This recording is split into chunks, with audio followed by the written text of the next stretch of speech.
என்கிற பெயரை நீக்க வேண்டும், வடக்கு அச்சம் தவிழ்த்தான் என்று அந்த பெயரை மாற்ற வேண்டும் என்று அந்த கிராம மக்கள் கடந்த 15 ஆண்டுகளுக்கு மேலாக போராடி வருகிறார்கள்.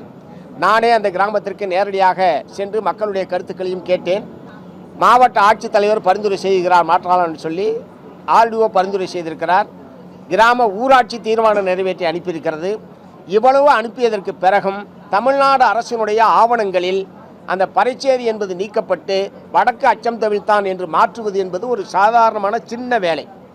ஆனால் அது கூட அந்த சிறிய வேலையை கூட கடந்த 15 ஆண்டு காலமாக செய்யாமல் அந்த மக்கள் மிகப்பெரிய மன உளைச்சலுக்கு உள்ளாகியிருக்கிறார்கள். நீ இந்த எந்த ஊரா அப்படின்னு கேட்டால் இப்படி ஒரு ஊரை சொல்ல முடியுமா? வெளியே நான் இந்த ஊர்லேருந்து வரேன்னு சொல்ல முடியுமா? ஒரு மிகப்பெரிய மன உளைச்சலுக்கு அந்த மக்கள் உள்ளாகி இருக்கிறார்கள். அதை ரொம்ப கவனமாக முதலமைச்சர் அவர் கேட்டார். அநேகமாக உடனடியாக அந்த பறைச்சேரி என்கிற பெயரினுடைய கிராமத்தினுடைய பெயரை மாற்றுகிற நடவடிக்கை உடனடியாக எடுக்க வேண்டும் என்பதை நாங்கள் வற்புறுத்திருக்கோம். மூன்றாவது, வடக்கு அச்சம் தவிழ்த்தான். ஏற்கனவே அச்சம் தவிழ்த்தான் என்பது அந்த கிராமத்தினுடைய பெயர். அந்த ஊராட்சியினுடைய ஒரு பகுதியாகத்தான் இந்த பறைச்சேரி என்கிற கிராமம் இருக்கிறது. அந்த கிராம ஊராட்சியே வடக்கு அச்சம் தவிழ்த்தான் என்று மாற்ற வேண்டும் என்று அவர்கள் பரிந்துரைத்திருக்கிறார்கள். மாவட்ட ஆட்சித்தலைவர் அதை பரிந்துரை செய்திருக்கிறார். ஆகவே இங்கே வருவாய் நிர்வாக ஆணையர் ஒரு உத்தரவு போட்டால் முடிகிற விஷயம்.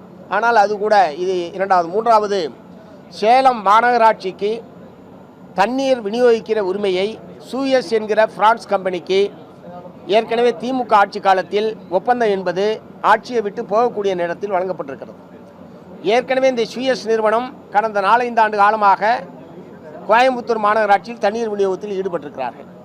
இந்த பிரான்ஸ் நிறுவனம் ஏற்கனவே பொலிவியா, தென்னாப்பிரிக்கா உள்ளிட்ட நாடுகளில் தண்ணீர் விநியோகம் செய்து அதில் ஏழை மக்களுக்கெல்லாம் தண்ணீர் வழங்காமல் தண்ணீர் விநியோகத்தை தடுத்து நிறுத்தியதனுடைய விளைவாக கட்டணம் கட்டலன்னு சொல்லி அந்த மக்களே பெரிய எழுச்சி ஏற்பட்டு அந்த கம்பெனியை அடித்து விரட்டினாங்க. அப்படிப்பட்ட கம்பெனியிடம் இப்போது சேலம் மாநகராட்சியினுடைய நீர் விநியோக உரிமையை தமிழ்நாடு அரசாங்கம் வழங்கியிருப்பது என்பது ஏற்கத்தக்கதல்ல. இதில் சாதாரண ஏழை எளிய மக்கள் உட்பட இணைப்புக்கும் 25 வருஷத்துக்கு குத்தகை கொடுத்துருக்காங்க ஒரு கம்பெனிக்கு. இப்போ 25 வருஷத்தில் அவன் எவ்வளோ கட்டணம் ஏற்றுவான், என்ன பராமரிப்பான், எதுவும் தெரியாது. அதனால் குடிதண்ணீர் என்பது அரசனுடைய குடிதண்ணீர் விநியோகம் என்பது அரசனுடைய கட்டுப்பாட்டில் இருக்க வேண்டுமே தவிர தனியார் அதுவும் பன்னாட்டு கம்பெனிகளிடம் ஒப்படைப்பது என்பதை ஏற்கவே முடியாது. ஆகவே அந்த ஒப்பந்தத்தை ரத்து செய்ய வேண்டும் என்பதை மாண்புமிகு முதலமைச்சரிடத்தில் நாங்கள் தெரிவித்திருக்கிறோம். அதிகாரிகளோடு கலந்து பேசுவதாக தெரிவித்திருக்கிறார்.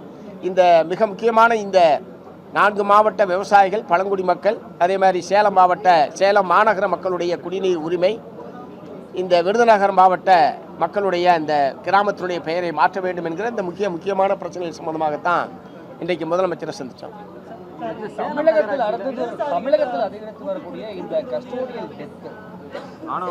அதை சொல்லியிருக்கோம். அதாவது இப்போ நேற்று நாகர்கோவில் கிளை சிறைச்சாலையில் ஒரு மாற்றுத்திறனாளி கொடூரமான முறையில் தாக்கப்பட்டு சிறைக்குள்ளேயே மரணமடைந்திருக்கிறார், கொல்லப்பட்டிருக்கிறார்.